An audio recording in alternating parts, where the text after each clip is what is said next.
자, 범죄 원인론을 보도록 하겠습니다. 자, 먼저 옳은 것은 모두 몇 개인가? 라고 해서 나왔는데요. 두 장에 걸쳐서 있는데 일단 첫째 장에서는 가가 맞고 나머지 다 이제 틀렸어요. 그런데 자, 먼저 가부터 좀 보시면 아노미 이론은 듀르켐 맞아요. 맞고 범죄는 정상적인 것이며 불가피한 사회적 행위다. 그래서 사회 규모의 붕괴로 인해서 범죄가 발생한다. 이렇게 봤어요. 그래서 이 듀르켐이라는 학자가 20세기에 가장 큰 영향을 미친 3대 사회학자 중에 한 명입니다. 그래서 듀르켐, 막스 베버, 마르크스 이 세 사람이 이 20세기에 가장 큰 영향을 미친 이 3대 사회학자라고 일컬어지는데요.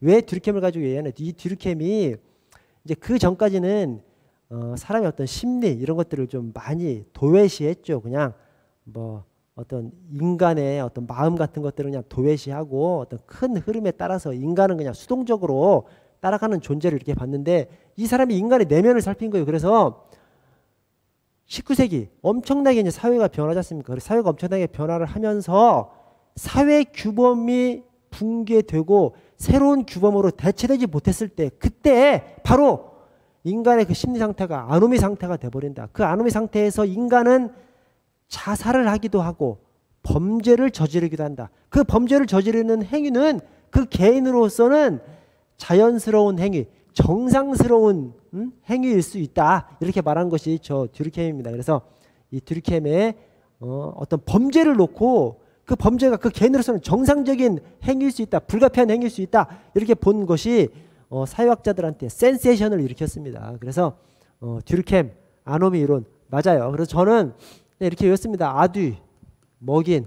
그러면 긴장 이론은 머튼이거든요. 머튼의 긴장 이론.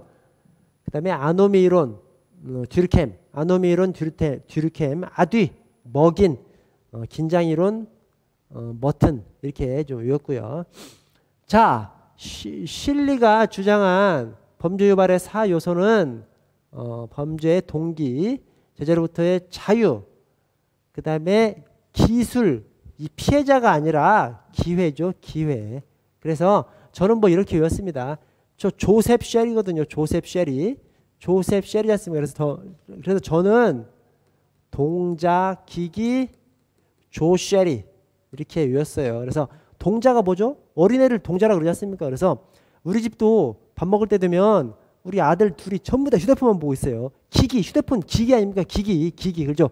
얼라, 동자, 얼라들이 밥 먹으면서 휴대폰만 바라보고 있어. 조쉐리고 싶죠. 그래서 저는 그냥 동자, 기기, 조쉐리 이렇게 외웠습니다. 그래서 동자, 기기, 동자, 기예요. 기술, 기회예요. 기술, 기회. 그래서 다른 것이 끼면 이제 틀린 지문이 되겠습니다.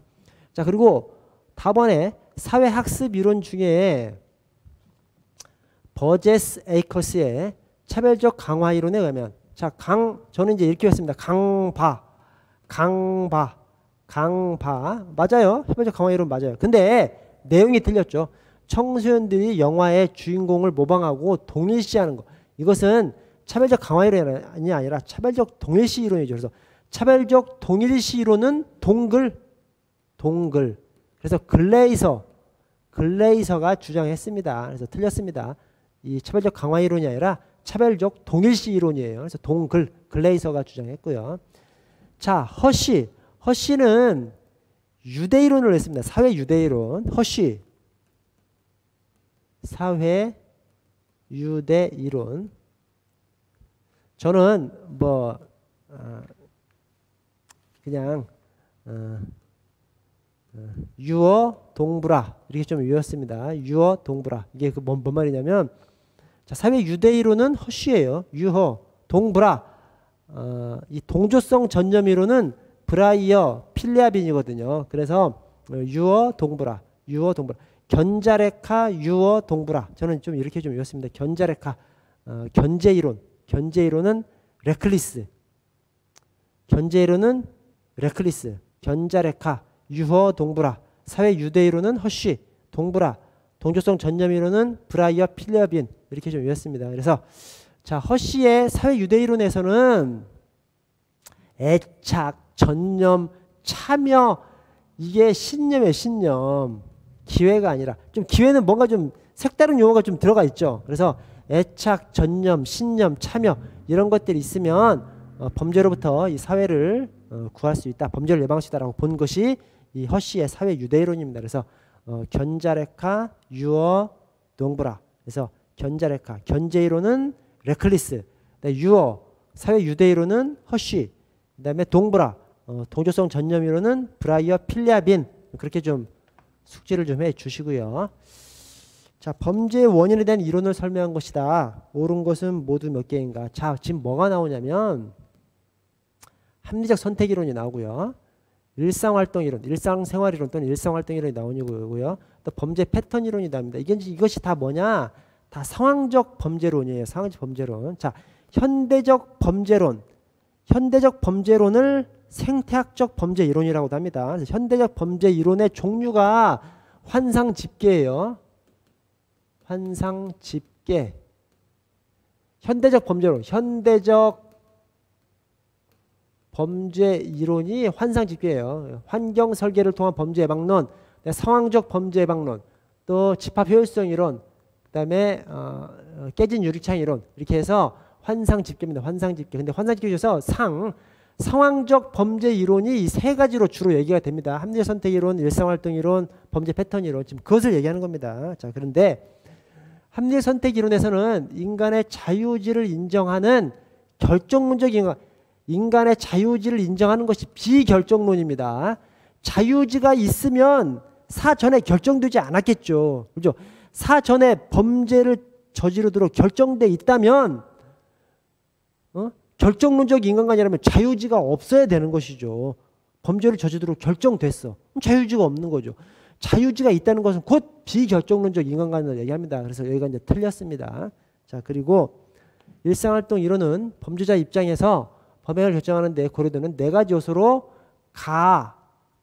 용접. 자, 가치, 이동의 용이성, 쉽게 도망갈 수 있는 거, 가시성, 쉽게 발견할 수 있는 거, 접근성, 접근할 수 있는 거. 그래서 용접 이렇게 되어 있습니다. 그래서 저는 이렇게 외웠습니다. 일상활동 이론에 대해서는 일상코펠, 대부자, 용접 이렇게 좀 외웠습니다. 그래서 일상활동 이론은 코헨과 펠슨이 주창했고요. 일상코펠.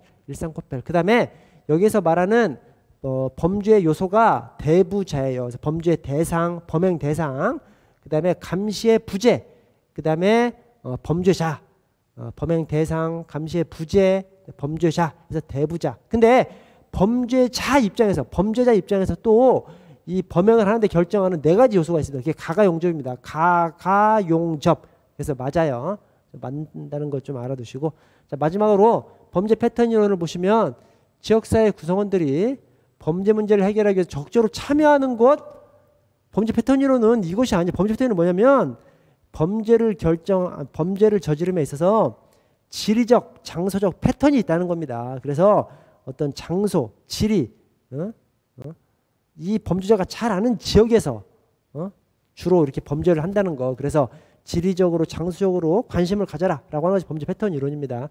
적극적으로 참여한다. 이것은 집합 효율성 이론이에요. 이것은요. 집합 효율성 이론입니다. 그래서 저는 집합 효율성 이론에 대해서 자, 집합쌤,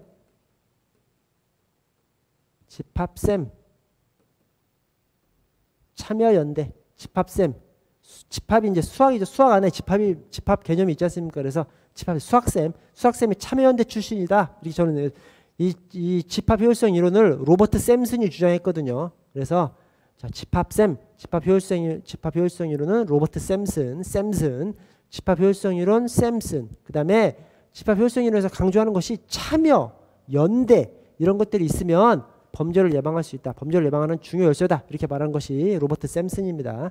그렇게 좀 연상을 좀 시켜주시고요.